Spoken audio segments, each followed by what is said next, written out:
O livro Nunca Desista dos Seus Sonhos, ele foi escrito com as entranhas do meu ser.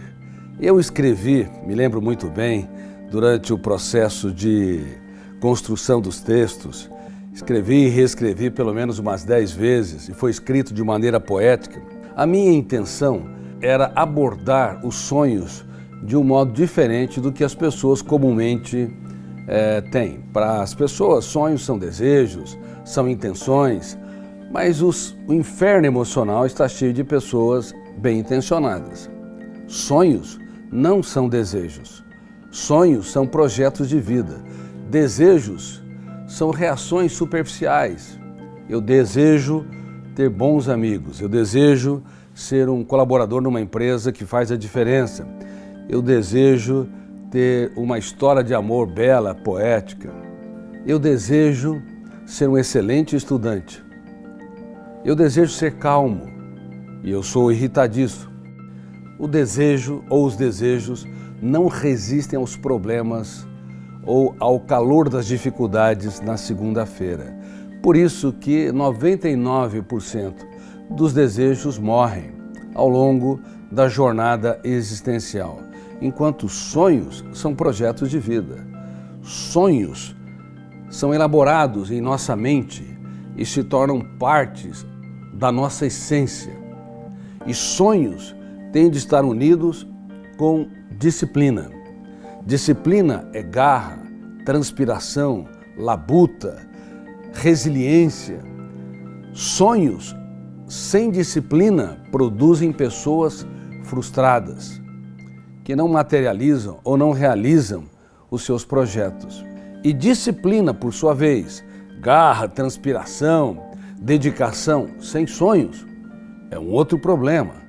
Produz pessoas autômatas, que fazem tudo da mesma maneira, levantam, reclamam, criticam, trabalham, dão as mesmas respostas.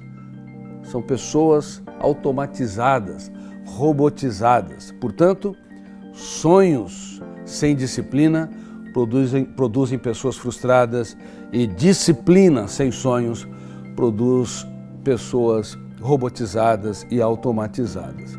Você divorciou seus sonhos da sua disciplina?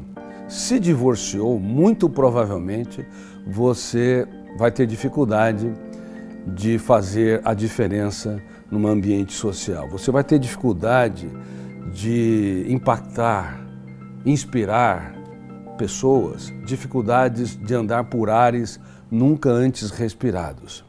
E sonhos sem riscos não são sonhos, são reações protegidas debaixo do cárcere do conformismo que não levam as pessoas a andar por ares nunca antes respirados.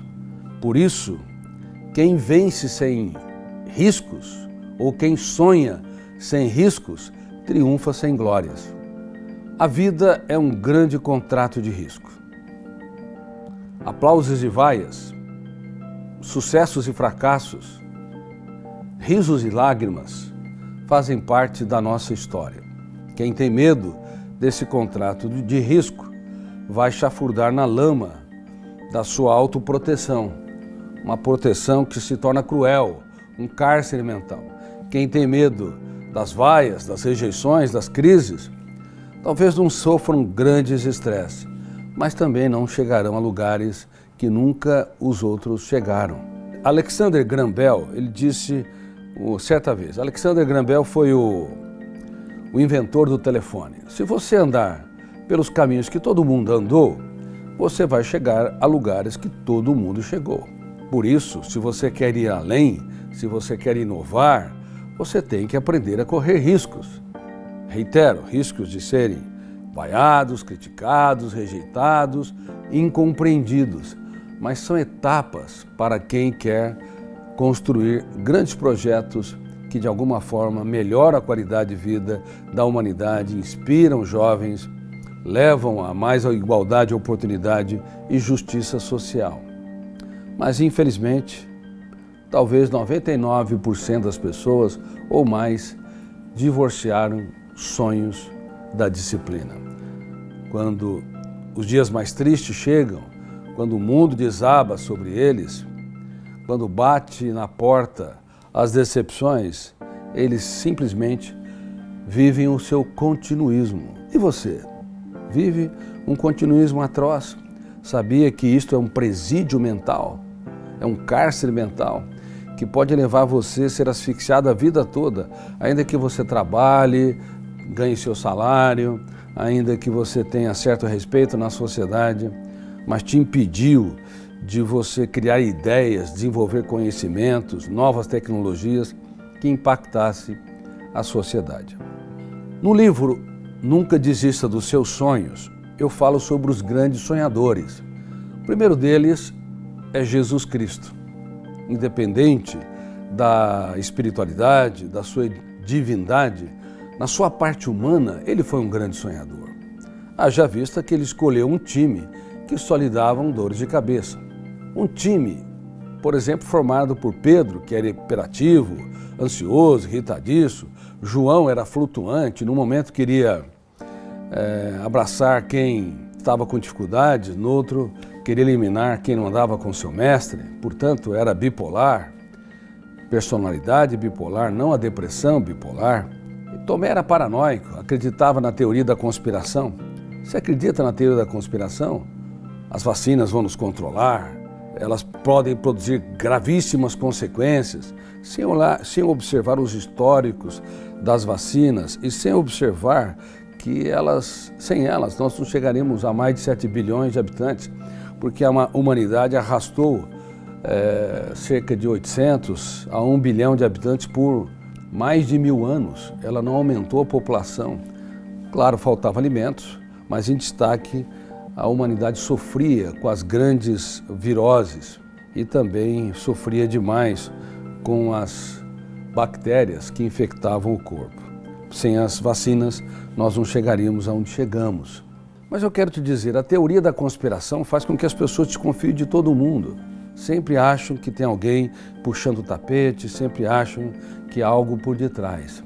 Claro, não devemos ser ingênuos nunca, mas toda pessoa meia paranoica sofre demais, porque sente-se perseguida de alguma forma por fenômenos ocultos. Tomé era um tipo assim. Mateus tinha o viés da corrupção, segundo os fariseus, e o melhor deles, Judas Iscariotes, o mais culto, o mais dosado, o mais sereno, ele era não transparente, infiel à sua própria consciência. O que você acha de um time deste? Escolher um time com esse perfil de personalidade, de habilidades intelectuais e emocionais não colocaria em risco o projeto dele? Claro que colocaria, porque ele não impunha suas ideias, o mestre dos mestres a expunha. Essa criança que é a mais comemorada do mundo nos natais é a menos conhecida no teatro da sua mente. Este homem que é o mais aplaudido de todos os tempos, chamado de mestre, o mestre dos mestres, inclusive por religiões não cristãs, é o menos entendido em relação às ferramentas de gestão da emoção que ele utilizou para executar os seus sonhos, para trabalhar a agressividade, a irritabilidade, o egocentrismo, o individualismo dos seus alunos. Se você apenas investe nas pessoas que correspondem às suas expectativas, você não é um grande sonhador. Você faz o que todo mundo faz. Se você na sala de aula aplaude só os alunos que vão bem nas notas, que são bem comportados, você está apto para formar repetidores de informação e não pensadores. Se você valoriza só os amigos que têm uma boa condição financeira ou que não te dão problemas, não te estressam, provavelmente teu ciclo vai ser diminuto. Talvez você tenha alguns amigos ou nenhum amigo. Muito provavelmente você nem seja amigo de si mesmo. Você cobra demais de si? Grande parte das pessoas cobram demais de si. E quem cobra demais de si não é um sonhador, é o estressador do seu cérebro. O mestre dos mestres investiu tudo aquilo que tinha naqueles que pouco tinham. E com paciência levou-os pouco a pouco a entenderem que cada ser humano independente das decepções e frustrações que nos causam, não é mais um número na multidão. É um ser humano único e irrepetível. Você enxerga a vida com essa leveza e essa profundidade? Sinceramente, eu raramente encontrei alguém que enxerga a vida e as relações interpessoais neste nível. Por isso não sabem namorar a vida, não sabem se abraçar, nem ver um charme nos seus defeitos e nos defeitos dos outros. São seres humanos doentes, talvez não estejam classificados na psiquiatria como uma doença chamada transtorno obsessivo-compulsivo, uma síndrome do pânico, uma depressão bipolar, uma psicose. Não está classificado, mas está doente enquanto ser humano que não desenvolveu habilidades como pensar antes de reagir, a empatia, a capacidade de se reinventar, a resiliência, a capacidade de trabalhar perdas, dores e frustrações, a capacidade de dar tantas chances quantas necessárias para si e para os outros. Nesse sentido, muito provavelmente, eu estou sendo generoso porque é mais do que muito provavelmente, nesse sentido, as sociedades modernas se tornaram um manicômio global. E é isso que eu falo no livro O Futuro da Humanidade e não apenas no livro Nunca Desista dos Seus Sonhos. O Futuro da Humanidade vai ser filmado pela Netflix no começo do ano e ele vai para as telas dos cinemas do mundo e também vai para o streaming da Netflix. Um manicômio global, onde as pessoas cada vez mais estão afastadas de si, perderam a sua essência, não brincam, não libertam seu imaginário, não criam, são rígidas, ruminam perdas, mágoas e frustrações. Aprendam com o mestre dos mestres. Dê o melhor de si para aqueles que estão ao seu redor. Uma pessoa grande se faz pequena para tornar os pequenos grandes. E eu me fiz pequeno, num bom sentido da palavra, quando eu fui convidado por uma nova rede social americana chamada Got Chosen. Você pode encontrar o convite no link da minha bio no meu Instagram, Got Chosen. Eu fui convidado, reitero, para desenvolver um programa 100% gratuito de saúde emocional ao lado do perfil de cada usuário, brasileiro, americano, russo, dinamarquês. As pessoas, usuários, milhões deles, vão entender que minha paz vale ouro, o resto é lixo. Se a minha paz vale ouro, o resto é insignificante, eu não posso negociá-la de maneira irresponsável. Mas a maioria das pessoas, quando sofrem uma crítica, uma rejeição, vendem a sua paz por um preço vil, porque compram aquilo que não lhe pertence. Isso não é sonhar, isso é adoecer. Isso não é desenvolver projetos, é se enclausurar e se encarcerar. Nunca desista dos seus sonhos de ter uma mente saudável, uma emoção feliz, tranquila e serena. Se você compra aquilo que não lhe pertence, a tua paz não vale ouro, a tua paz vale quase nada. Se as pessoas facilmente roubam sua tranquilidade, ela não vale ouro, porque você não a protege. A maioria dos seres humanos não sabem proteger a sua emoção, não sonham com uma saúde emocional sustentável e inteligente, baseada nas ferramentas de gestão da emoção. Um outro sonhador espetacular foi Abraham Lincoln. Abraham Lincoln, o grande político americano, ele foi um colecionador de derrotas. Sua noiva morreu, seus primeiros negócios faliram, ele se candidatou a deputado uma vez, perdeu, candidatou-se a deputado de federal, também perdeu, voltou a candidatar, perdeu. O que você faz quando os fracassos, eles em sequência, te abarcam? Ele continuou se candidatando e era o senhor derrota. Se candidatou ao Senado, perdeu e assim por diante. Décadas consumiram este homem, até que ele se candidatou à presidência da República e todo mundo achava que era mais uma sucessão de frustrações. Mas dessa vez ele ganhou, porque ele não se curvou aos seus fracassos. Ele era um sonhador, ele não se curvou ao deboche. Lembre-se, a vida é um contrato de risco. Risos e lágrimas, aplausos e vaias fazem parte do processo. Se você só ama os aplausos, muito provavelmente você não vai executar teus sonhos, porque um dia as vaias virão. Se você só ama o sorriso, muito provavelmente também você fracassará, porque haverá dias que você vai chorar sozinho e que as pessoas não te compreenderão. Você talvez se tornará, naquele momento, o último dos seres humanos, mas se você não se curvar às lágrimas, se você escrever os mais importantes capítulos nos momentos mais difíceis da sua história, você pode e deve se tornar um sonhador realizador. Abraham Lincoln conseguiu se eleger presidente e ele lutou pelos direitos civis. Um desses direitos é que os escravos deveriam ser livres. Claro, porque não há brancos e negros. Qual que é a diferença entre dois seres humanos com a mesma complexidade intelectual, que entram na memória em meio a milhões de opções e em milésimos de segundo resgatam verbos e conjugam tempo espacialmente e atrelam a um pronome, a um adjetivo, a um subjetivo?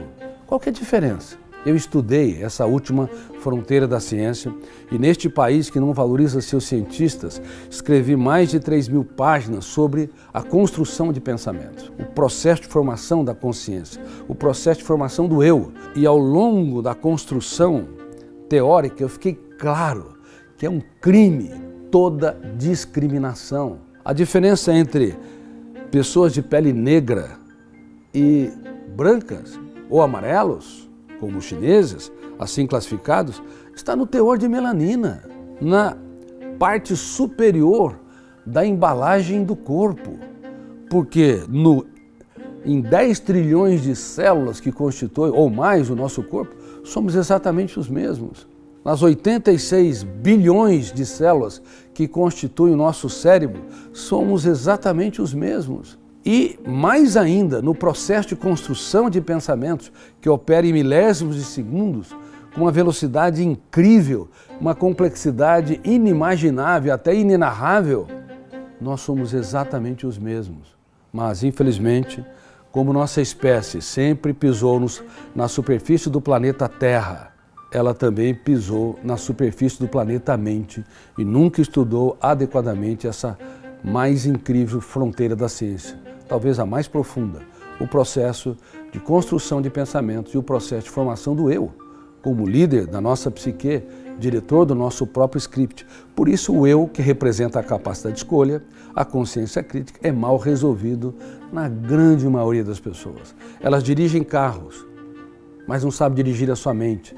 Elas brecam quando necessário, mas não sabem brecar os seus impulsos. Elas aceleram a velocidade do motor, mas não sabem acelerar sua motivação, não conseguem inspirar seus filhos e os seus colaboradores, porque são velhos, emocionalmente reclamam demais. Quem reclama demais tem 10 anos a mais na sua idade emocional. Quem sofre por antecipação, mais 10 anos na idade emocional. Quem tem dificuldade de conviver com pessoas lentas, mais 15 anos. Quem rumina o passado, perdas, mágoas e frustrações, mais 15 anos na sua idade emocional. Qual a idade emocional sua? Qual a idade emocional das pessoas que estão me filmando aqui? Provavelmente a maioria tem mais de 100 anos. Envelheceram no único lugar que deveriam ser jovens. Por isso, vai lá na minha bio, na Got Chosen. Vai na bio do meu Instagram e se inscreva na Got Chosen e acesse o programa Saúde Emocional, que é 100% gratuito para todos os usuários. O objetivo é o quê? Fazer com que as pessoas aprendam a sonhar numa sociedade que deixou de sonhar, onde estamos sendo robotizados.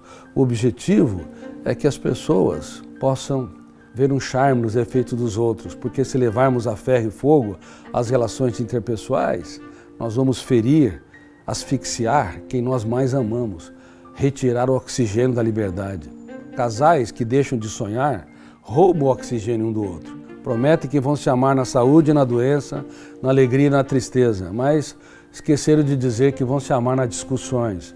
Aí um começa a digladiar com o outro, registram janelas killers ou traumáticas no cérebro um do outro, deixam de ser sonhadores, se tornam estressadores, se tornam roubadores do oxigênio da liberdade, no mesmo ambiente, não vivem uma vida leve e profunda porque não sabem namorar a vida.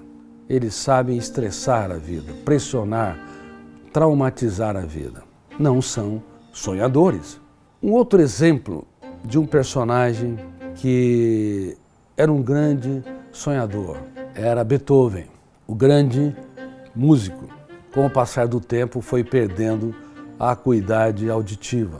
O que você acha que acontece com alguém que precisa de usar 100% a sua audição para produzir as suas músicas? O que você acha quando um pintor perde a sua visão e ele precisa de 100% da sua visão para desenhar os traços subliminares da sua imaginação?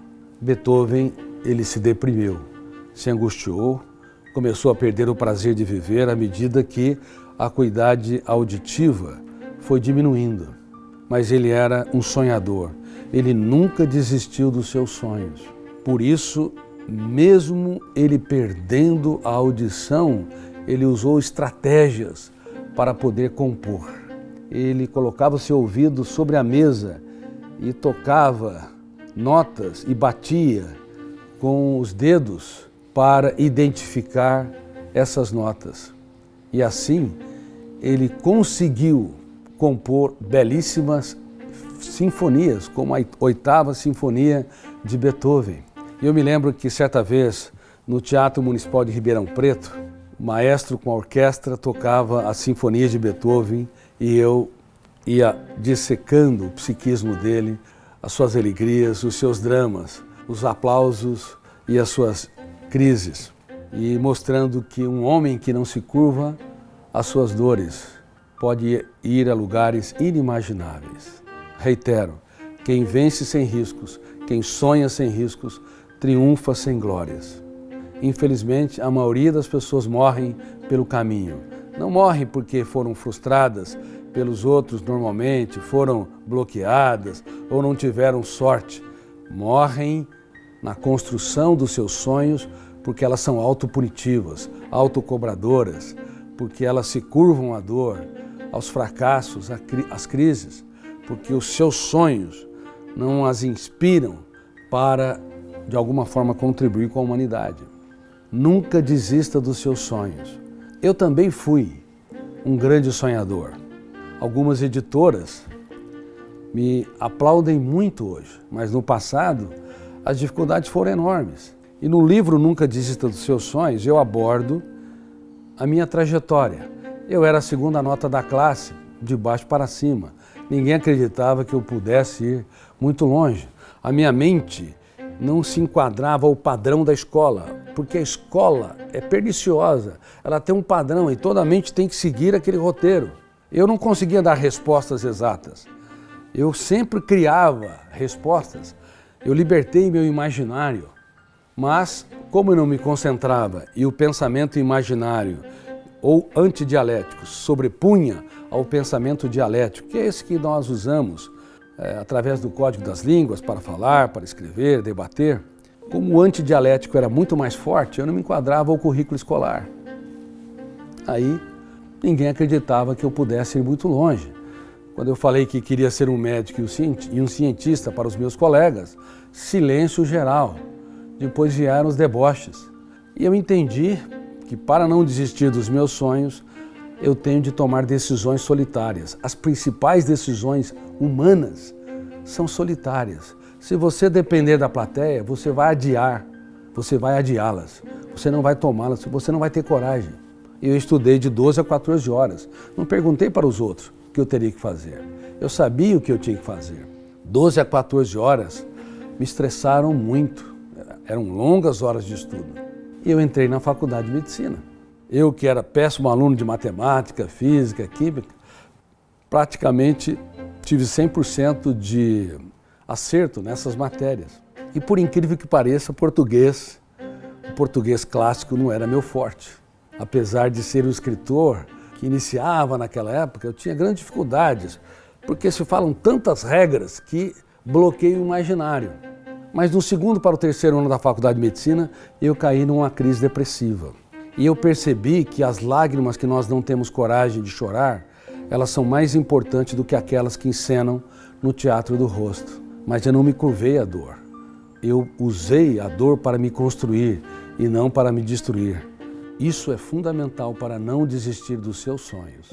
Se usar a dor, o deboche, as reações negativas, as críticas, os haters, as risadas subliminares para te destruir, você não vai conseguir realizar os seus mais belos sonhos, porque você depende de apostar em si. Se você não aposta em si, não espere que os outros apostem em você. Até para se relacionar com alguém, não namore alguém ou se case com alguém para ser feliz. Isso está errado. Namore para ser mais feliz, porque feliz você deve já ser. Seja um empreendedor, não dependendo tanto dos outros. Seja um reinventor, seja uma pessoa dinâmica, corajosa, através dos fenômenos, das habilidades que estão dentro de você. Assim, os ruídos de fora não terão tanta prevalência sobre você mesmo. Eu não sei se vocês estão ouvindo, tem alguns ruídos de fora. Mas e daí? Eu transformo os ruídos de fora numa oportunidade única para que eu fale melhor, com mais segurança. Agora, a maioria das pessoas, diante desses ruídos, crises, rejeições, deboches, se autodestroem, porque se curvam às suas crises. Bom, eu comecei a escrever e reescrever minhas ideias a partir de minha crise depressiva. Quem sou? O que sou? Por que não dirijo o veículo da minha mente? O que é o meu eu? O que está errado com a minha capacidade de ser gestor da minha emoção? Por que minha mente é terra de ninguém? Por que meus pensamentos me levam a sofrer por antecipação ou ruminar mágoas?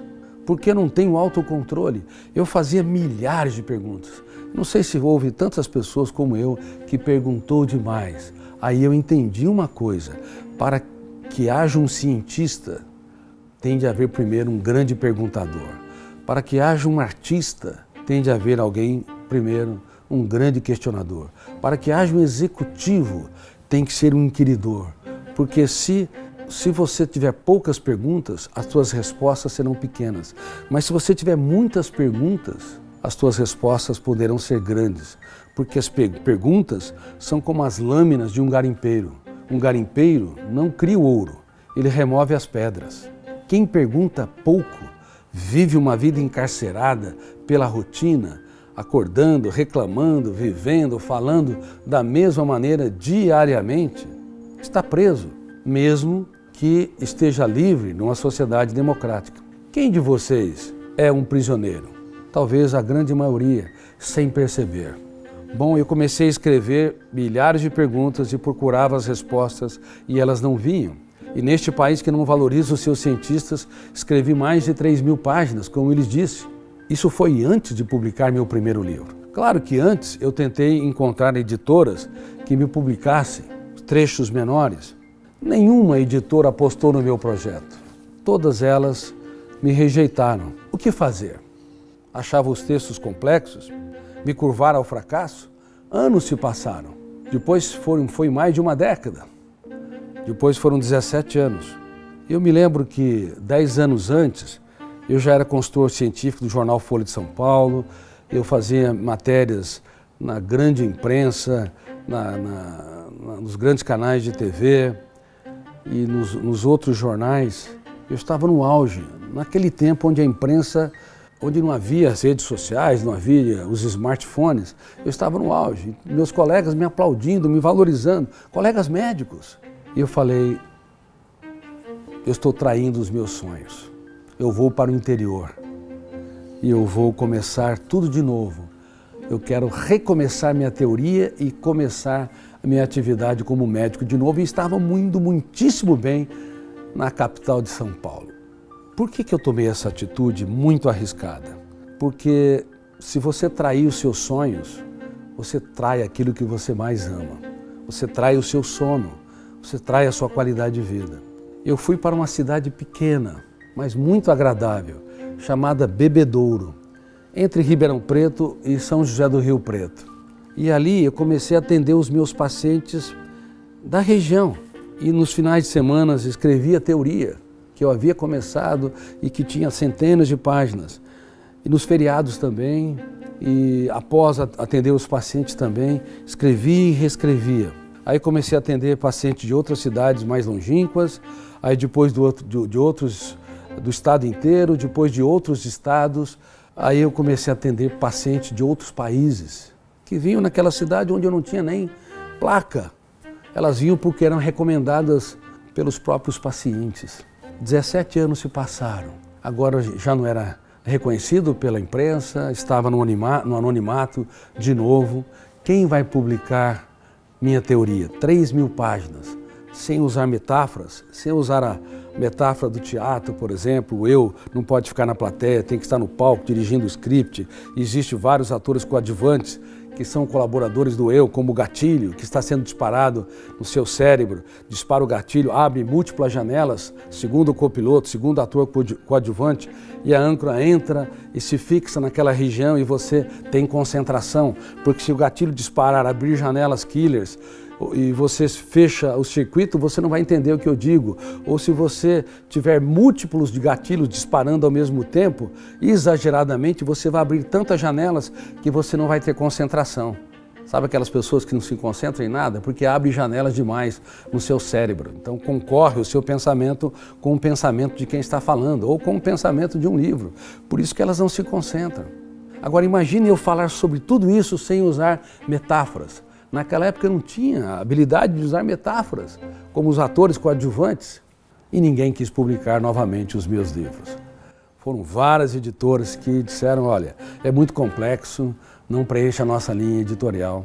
Até que uma editora apostou no projeto, mas me pediu, olha, também ninguém entendeu o que você escreveu. Você tem que melhorar os textos, tirar 500 termos, é isso que eles me falaram, 500 termos você tem que reciclar. Agora você tem o primeiro filho, você acha que teu filho é a criança mais linda do mundo. O meu livro era meu primeiro filho. Você faria cirurgia plástica nele? Porque os outros estão pedindo? Aquilo ali foi um punhal, entre aspas, no meu coração emocional. Mas eu tentei reciclar sem perder a essência dos textos. E eu não consegui adequadamente. Mas mesmo assim eles publicaram. E foi um fracasso de vendas, porque as pessoas não entendiam o que ocorria, o que eu abordava em milésimos de segundo. O pensamento é real ou virtual? Muitos de vocês acham que é real, por isso eleva o tom de voz, por isso repete a mesma coisa quando vai corrigir um filho, ou o parceiro ou a parceira. Por isso que pressiona para que as pessoas o entendam ou te obedeçam. Toda vez que você usa de qualquer pressão ou qualquer estratégia, você acha que o pensamento é real. Mas isso é uma inverdade, o pensamento é virtual. Você só entende o outro a partir de si mesmo. E se você não esvaziar o seu ego, você está falando de si, não do seu filho, de si e não da sua namorada ou namorado. Está falando de você e não do seu colaborador. As pessoas acham que estão falando, criticando, apontando, no fundo estão sendo indelicados, estão falando deles mesmos. Só se você esvaziar o seu ego, você pode se aproximar da realidade do outro, porque você entende o outro virtualmente. Reitero, a partir de si. Olha como é que é complexo. Só isso muda tudo. Se os diplomatas da ONU soubessem disso, eles digladiariam menos, se colocariam mais no lugar dos outros, das nações que estão em conflitos, para solucionar pacificamente. Se os casais soubessem disso, eles abaixariam o tom de voz e não elevariam o tom de voz nas discussões. Se os professores soubessem disso, eles não falariam, você não vai virar nada na vida, ou gritariam com os alunos, mas elogiariam os alunos quando eles tivessem atitudes corretas, gentis. Parabéns, olha como é que você está calmo, parabéns, olha como você presta atenção em mim. Mas o garoto ficou 50 minutos bagunçando, só que ele aproveitou o momento para criar pontes e usar o biógrafo do cérebro, o fenômeno RAM, para registrar uma janela light, que vai se tornando peças dessa ponte. As pessoas não sabem criar pontes nos Estados Unidos, na Europa, na Ásia, na África, no Brasil. O ser humano, frequentemente, ele é um destruidor de pontes, porque não entende essa última fronteira da ciência. Bom, imagine explicar isso tudo sem metáforas. Até que eu fiquei sabendo que algumas pessoas estavam utilizando nas suas teses de mestrado e doutorado a minha teoria, mas não atingi grande parte das pessoas. Aí, ou desistia dos meus sonhos, ou então lutava por eles. O que eu fiz?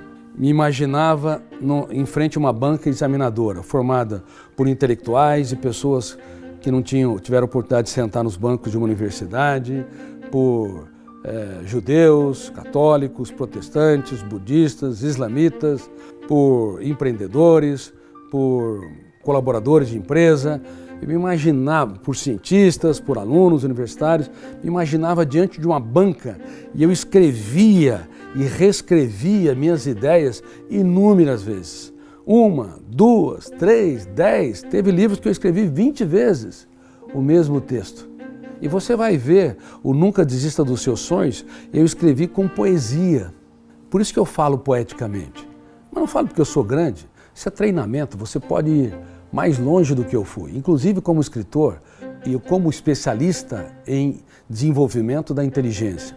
Minhas obras são utilizadas em institutos de gênios. Eu não acredito que uma pessoa é desinteligente. Tenho a genialidade genética que está atrelada a uma capacidade de respostas dentro de certos limites para estabelecer o QI ou o quociente de inteligência. Mas a melhor genialidade não é aquela de origem genética, é aquela que quando alguém te ofende, você não compra aquilo que não te pertence. Você é um gênio emocional.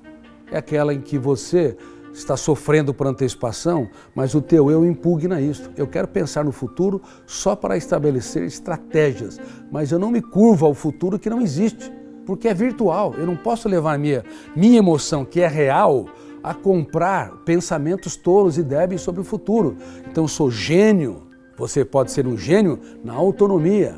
Quando alguém te critica, te ofende, te rejeita, tua paz vale ouro.